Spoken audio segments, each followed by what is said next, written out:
नमस्कार, मी पंजाब डक. आज आहे 5 जुलै 2025. म्हणजे सांगायचं झालं तर राज्यात उद्या 6 जुलै एकादशी, मोठी एकादशी, पंढरपूरची यात्रा, मोठी एकादशी मध्ये 6 जुलै 7 जुलै 8च्या दरम्यान राज्यात सांगायचं झालं तर पूर्व विदर्भ आणि पश्चिम विदर्भ 6, 5, 11 जिल्ह्यामध्ये विखुरलेल्या स्वरूपाचा पाऊस पडणार आहे. भाग बदलत पडणार आहे. म्हणून विदर्भ शेतकऱ्यांसाठी ज्यांनी पेरणी केलेली त्यांना त्या पेरलेल्या याला जीवदान ठरणार आहे. खूप काही सर्वदूर मोठा पडणार नाही, पण पाऊस पडणार आहे, भाग बदलत असणार आहे. म्हणून हा अंदाज लक्षात येतं.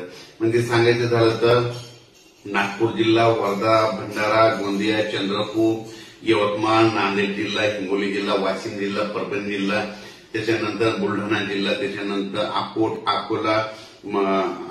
अकोला, त्याच्यानंतर जालना जिल्हा, जळगाव जामोद, त्याच्यानंतर धुळे नंदुरबार या भागामध्ये म्हणजे या पट्ट्यामध्ये म्हणजे 6 जुलै 7, 8, 9च्या दरम्यान विखुरलेल्या स्वरूपाचा पाऊस पडणार आहे.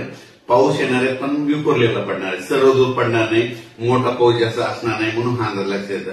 फक्त राज्यात मात्र पूर्व विदर्भात म्हणजे 6, 7, 8च्या दरम्यान मात्र पूर्व विदर्भात मात्र 6 जिल्ह्यामध्ये चांगला पाऊस असणार आहे. म्हणून हे पूर्व विदर्भातल्या शेतकऱ्यांना अंदाज लक्षात येतं. त्याच्यानंतर मराठवाड्यात सांगायचं झालं तर नांदेड जिल्हा, परभणी जिल्हा, हिंगोली, त्याच्यानंतर जालना जिल्हा, लातूर, बीड, धाराशिव या जिल्ह्यामध्ये मात्र असा खूप काही म्हणजे सर्वदूर पाऊस पडणार नाही, भाग बदलत पडणार आहे. जिकडे पडला तिकडेच पडेल, सर्वदूरची अपेक्षा सध्या तरी नाही. म्हणून हे लक्षात येतं. तरी पण नांदेड जिल्ह्याला जरा थोडं जास्त मापमध्ये बराच भाग व्यापून घेणार आहे. म्हणून ह्या 3 दिवसात बऱ्याच ठिकाणी नांदेड जिल्ह्यात देखील चांगला पाऊस असणार आहे, हिंगोली जिल्ह्यात देखील असणार आहे, वाशिम जिल्ह्यात देखील असणार आहे. म्हणून हा अंदाज लक्षात येतो. त्याच्यानंतर परभणी जिल्ह्यात देखील बऱ्याच ठिकाणी म्हणजे जवळपास सर्व परभणी जिल्ह्यातल्या बऱ्याच जवळपास 70% म्हणजे भागामध्ये चांगला पाऊस पडणार आहे. म्हणून परभणी जिल्ह्यासाठी आनंदाची बातमी. बीड जिल्ह्यात देखील बऱ्याच म्हणजे 50% भागामध्ये ही पाऊस म्हणजे 6, 7, 8चा पाऊस, 8, 9चा पाऊस असणार आहे. म्हणून हे लक्षात येतं. त्याच्यानंतर सांगायचं झालं तर लातूर, सोलापूर आणि धाराशिव या भागामध्ये विखुरलेल्या स्वरूपात आहे. म्हणजे जास्त नाही, म्हणजे तिकडे मध्ये कमी प्रमाणात राहणारे, भाग बदलत राहणारे. म्हणजे सांगायचं झालं तर राज्यामध्ये हा पाऊस फक्त पूर्व विदर्भ, पश्चिम विदर्भ म्हणजे तिकडल्या पट्ट्यातच जास्त आहे.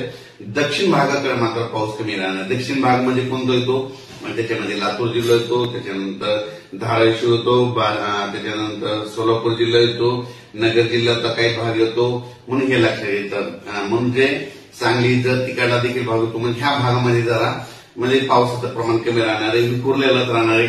कुठंतरी म्हणजे उगा 25-30% पर्यंत भागामध्ये पाऊस असणार. म्हणून हा लक्षात येतं. त्याच्यानंतर झालं तर कोकणपट्टी आणि घाटमाथ्यावर मात्र तिकडला पाऊस मात्र सर्वदूर सारखाच राहणार आहे. तेही पाऊस काही कमी होणार नाही. नाशिक जिल्ह्यातला पाऊस कायम राहणार आहे, कळवणचा राहणार आहे. धुळे नंदुरबार तिकडला देखील सरी तिकडल्या भागामध्ये चालू राहणार आहे. नगर जिल्ह्यात देखील संगमनेरच्या पलीकडल्या भागात सरी ह्या 2, 3, 6, 7, 8 पर्यंत राहते. म्हणून हे लक्षात येतं. पण सगळ्यात जास्त पाऊस सांगायचं झालं तर नागपूर जिल्ह्यामध्ये चांगला राहणार आहे. गडचिरोली, चंद्रपूर तिकडे खूप राहणार आहे. वर्धा, भंडारा, यवतमाळ तिकडे देखील चांगला राहणार आहे. त्याच्यानंतर अमरावतीकडे देखील असणार आहे. त्याच्यानंतर वाशिमकडे असणार आहे, पुसदकडे असणार आहे, बुलढाणाकडे असणार आहे. हे पट्टामध्ये इकडला म्हणजे ईशान्येच्या भागामध्ये जास्त पाऊस असणार आहे. अचानक वातावरणात बदल झाला तर लगेच एक विषय दिला जाईल.